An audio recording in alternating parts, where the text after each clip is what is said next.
Om Shanti.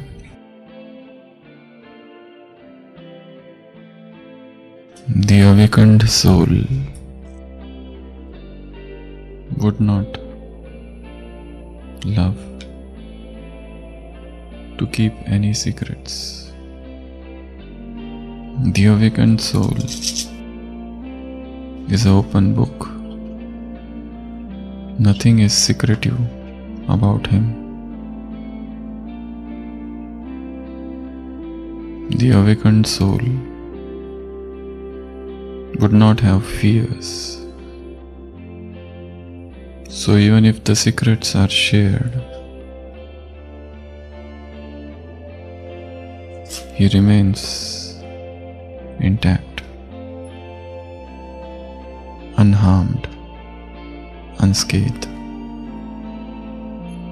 But an unawakened soul would always love to keep secrets because there is a fear of exploitation. If others get to know my secrets, what will become of me? If they get to know of my dark secrets, my status would be at stake.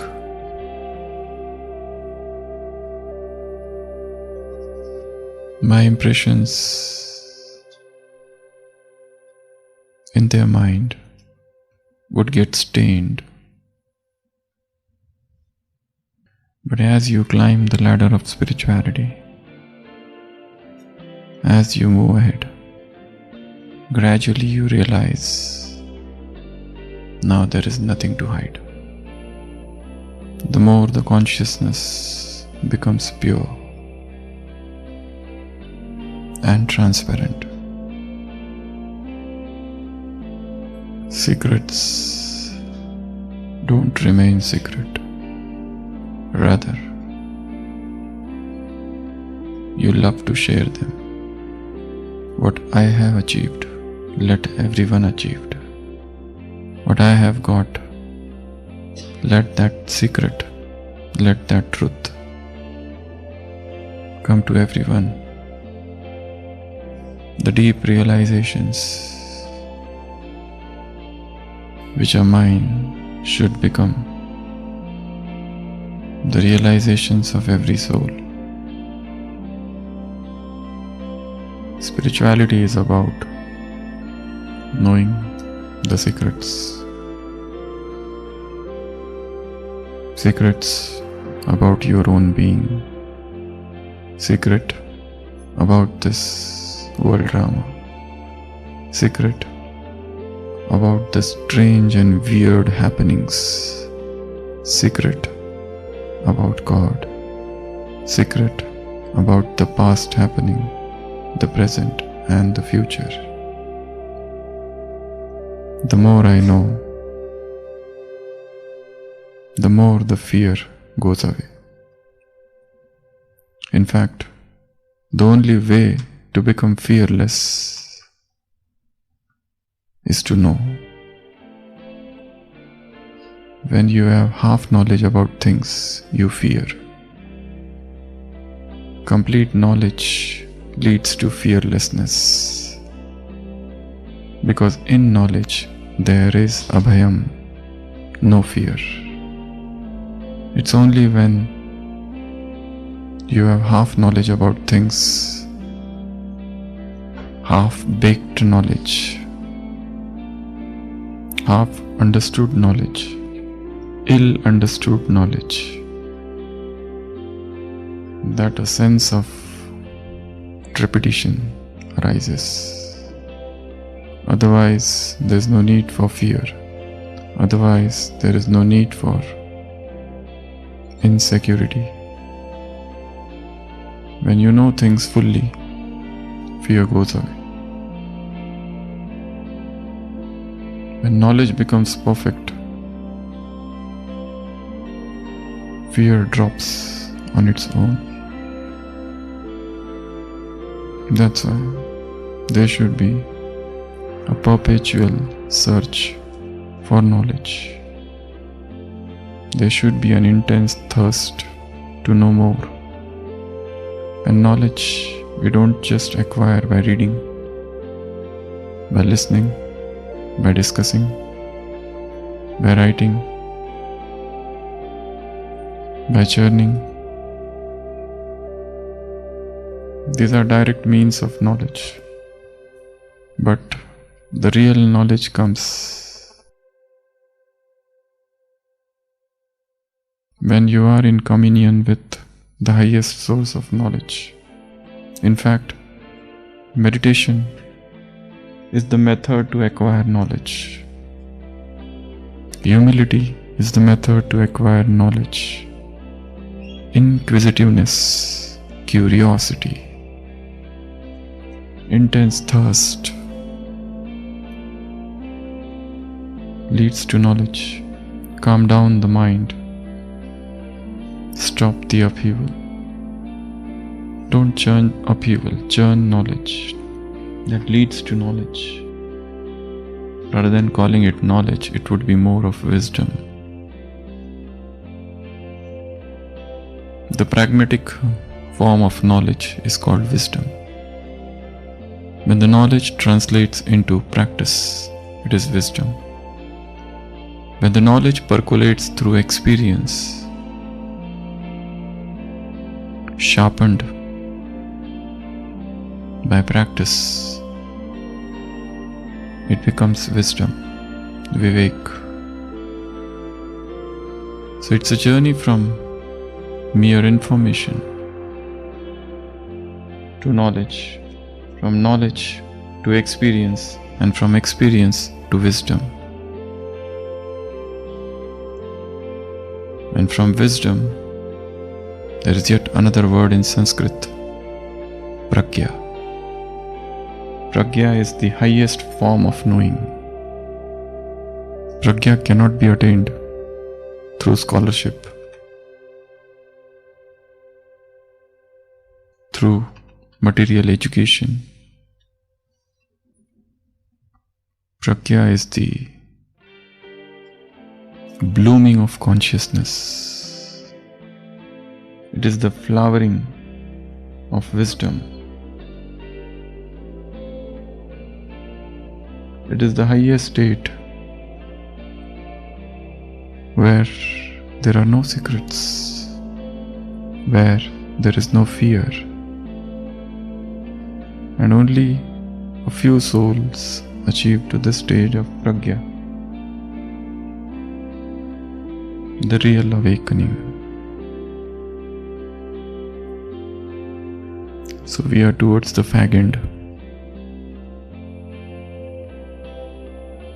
of Avyakta Murli. We have been discussing it from last 6 days. Today is the day 7. This is the Avyakta Murli of 21st January 1969. The very font of the flow of Avyakta Murlis, the very foundation from where the Avyakta flew. So Baba has revealed few secrets, 3 secrets in this last part. First is the secret about trance messengers. The second is the secret of love of Brahma. And third, about churning. So let's see what Baba says. Your attention is being drawn to one more thing. The teachings that you have received in the last Murli that Bab Dada spoke about having too many visions and too many trance being a waste of time. So Baba is saying that this trance thing is just a waste of time. Don't aspire for it, because this might fill you with ego, because you might get tempted to know more and more, and that could become a trap. Trance, that's a very beautiful word. Dhyan. In Sanskrit, yet there is another word, Tandra.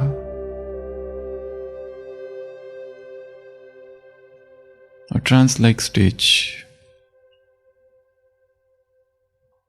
where you move away from the consciousness of the body and you enter into an entirely different realm. So at the start of this yajna, there were many who used to go in trance, and then gradually the part stopped. So Baba is saying, that's just a waste of time. This is why that should not happen. It shouldn't be that you are not able to verify the parts being played by the trance messengers at the center.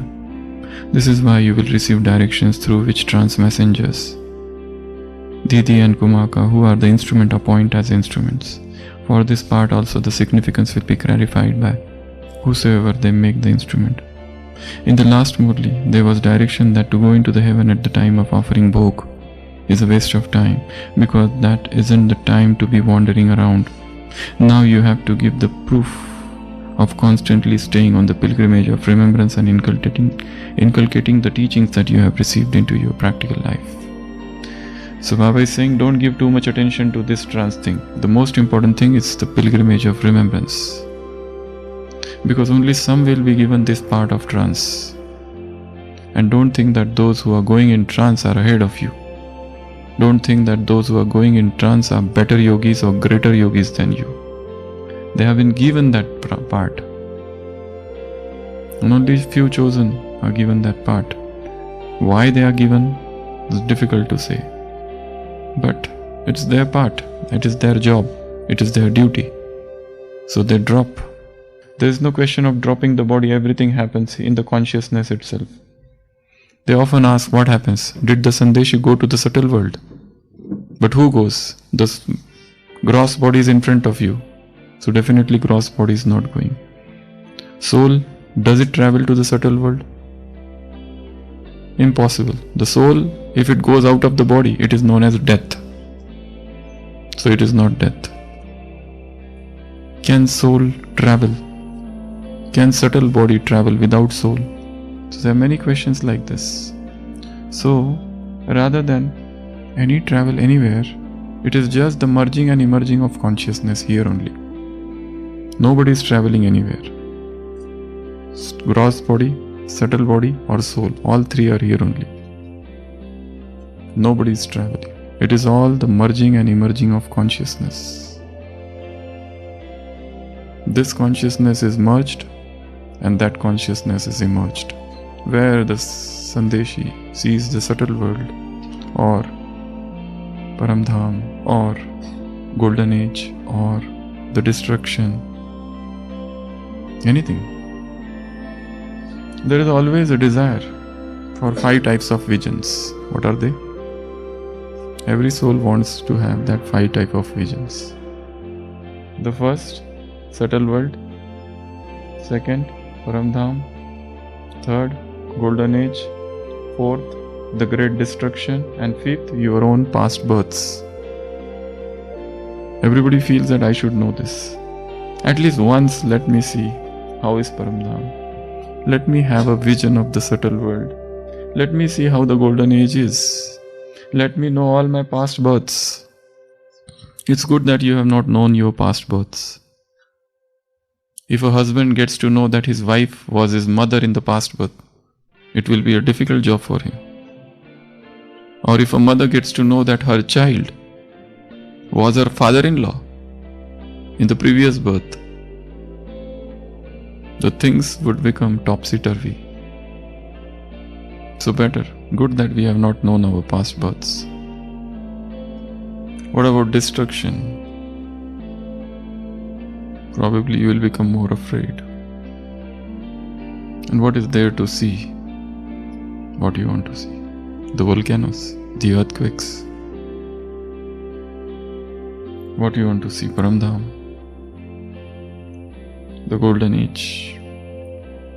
Seeing through mind eyes is stronger than seeing through the physical eyes. When you visualize something through your mind's eye, it's more powerful. powerful. So these are the 5 types of visions. If you get them, it's fine. If you don't, all the more better. So Baba is saying about trance. So don't aspire. Dhyan, Didar. These things may happen, these things may not happen. And they have nothing to do with yoga. They have nothing to do with meditation. They have nothing to do with pilgrimage of remembrance. They have nothing to do with burning of your sins. They are not the source of income. Baba says rather that is the waste of time. It's just a pastime, an entertainment. And there can be an entry of Maya into all this.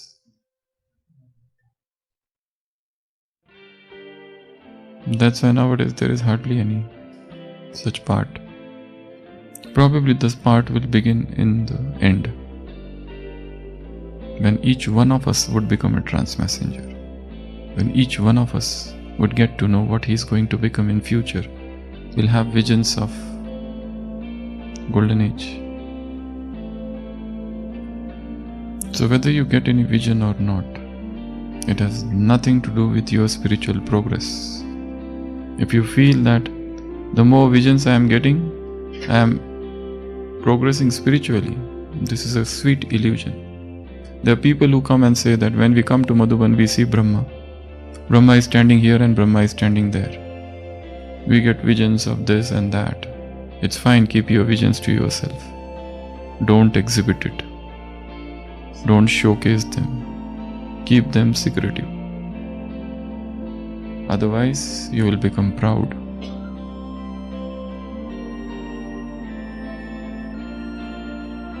To have vision is not about your efforts. It's a gift. So, this is the first secret. The second, if you have love for Father Brahma, what is the sign of love? What are the signs of love? I say that I love you too much. What is the sign? We will become same as the Father. What else? Will not be disobedient. What else? I say I love someone. It's difficult to forget that person. To shed 2 tears is not love. Baba is saying, you say that you have love for the Father and you keep on shedding tears. That is no love. But for you to have love for the things loved by Brahma can be called love. If you love something, you love the same thing. That is love. The Father loves the purity. So you love purity. That would be real love. You love Father so much, but you don't love his family. To love the Father is to love his family. To love the Father, to love his parivar, his family, his yagya, his Madhuban, his center, his teachers, his place, his kingdom, his service, his yoga, his gyan, his drama, his secret, all the souls, the 5 elements and everything about it. So when you love the Father, you love all things loved by him, and he doesn't hate anyone. So there cannot be an iota of hate in your heart. He loves all beings, all the animals, everyone. He being the ocean of love, you become the ocean of love. When you love him, you start becoming like him. They say that, psychologists say that husband and wife, when they stay together for a long time, maybe 40-50 years, they start looking similar to each other. There's a marked similarity in their faces. He had love for service. He gave the proof of service even at the end. And so love means to have love for service and to have love for his directions. This is called love. However, none of you should have the thought of not knowing what Baba called Sakar. Why Baba called Sakar Baba into subtle region without his taking leave for you. For if he had taken leave, would you have let him go? Therefore, consider this to be the system of the Brahmin clan within the drama. Whatever system was fixed in the drama continues. Baba understands that all of you had love for, lot of love for Sakar Baba. It isn't that you had, but you still have. If you did not have love, how could you be in this gathering in the corporeal form? You only had his body to follow. So why should you not love? You had love then, and you also have love now. This is the sign of relationship between father and children. Love is to sacrifice. Love is to lay down one's life for the beloved. Love is to know what the beloved loves. Love is surrender, samarpan. Love is integrated surrender. Love is not fragmented surrender. Love is to know the mind of the beloved. Love is to lay down. Love is to become one with him. Love is the music of the soul. Love is to dance in sync with the beloved. He doesn't get disturbed. He was the one who was completely perfect, unshakable, immovable, and stable, and he remains there. But he had thousandfold greater love than you children have. You now have to give the proof of love. This is the game to remain hidden. So churn the knowledge of knowledge, not the churn. Do not churn the upheavals. So churn the ocean of knowledge, do not churn the ocean of halchal, upheavals. Put the power that you have received into the practical form. The slogan at the end is, the mothers of Bharat are the incarnation of Shakti. Son shows the father. Whatever is fixed in the drama will make this happen. Sakar Baba said that he will come to celebrate a meeting with the children. If he had come today, you would be shedding tears. Acha. So this is the last part of the Murli. So don't aspire for those those visions. Second, just as Brahma loved service, you also love service. He kept on serving till the end, till the last breath of his life. The service is the very breath. You keep on serving. No need that you serve only through speech, but your mind should become a receptacle of service. Your mind should become a transmitter, a machine, an engine, a service engine. And the third part, churn knowledge. Don't churn halchal, ocean. So keep on churning knowledge. This is the direction. This is the direction given in the first Avyakta Murli. So keep on churning. Increase your power of churning. The more you churn, the more powerful you become. It's not the knowledge that makes you powerful, it is the churning. It is the contemplation. It is the silent cogitation on Gyan that makes you powerful. So retire in silence. Retire in solitude. Sit, stop, think, churn, dive deep, and grab the pearls. Om Shanti.